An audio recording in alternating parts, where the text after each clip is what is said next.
হাজোৰ এগৰাকী আদৰ্শবান মহিলা মাংস বিক্ৰী কৰি চলাই গৈছে জীৱন সংগ্ৰাম।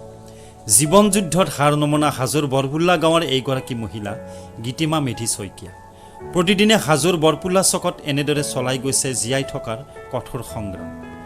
জীৱন যুদ্ধত হাৰ নমনা গীতিমা শইকীয়াই বিগত 2 বছৰে চলাই গৈছে মাংসৰ ব্যৱসায়।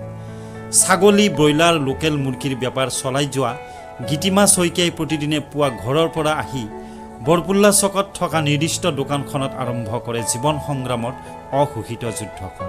কি ৰ'দ, কি বতাহ, কি বৰষুণ একোৱে ভূক্ষেপ নকৰি কেৱল গ্ৰাহকক মাংস যোগান ধৰাত ব্যস্ত এইগৰাকী গীতিমা মেধি শইকীয়া।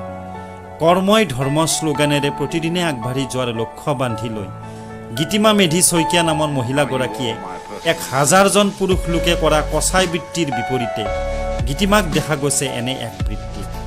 এতিয়া সমাজত একাংশ মহিলাই অভিজাত জীৱন কটোৱাৰ বিপৰীতে এইগৰাকী মহিলাই কচাই বৃত্তিৰে স্বাৱলম্বী হোৱা কাৰ্যই চৌদিশে প্ৰশংসাৰ পাত্ৰ হৈ পৰিছে। কোন জাগাৰ নাম কি আপোনাৰ?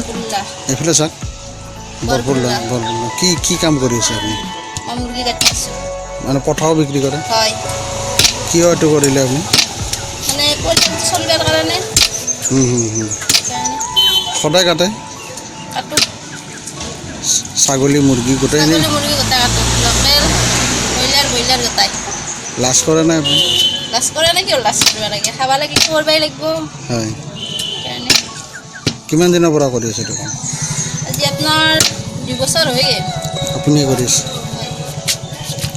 গ্ৰাহক হয়নে? হয়। গ্ৰাহক হয় ন? কৰ্মত কোনো লাজ নাই আৰু? লাজ নাই। Daily news Assam.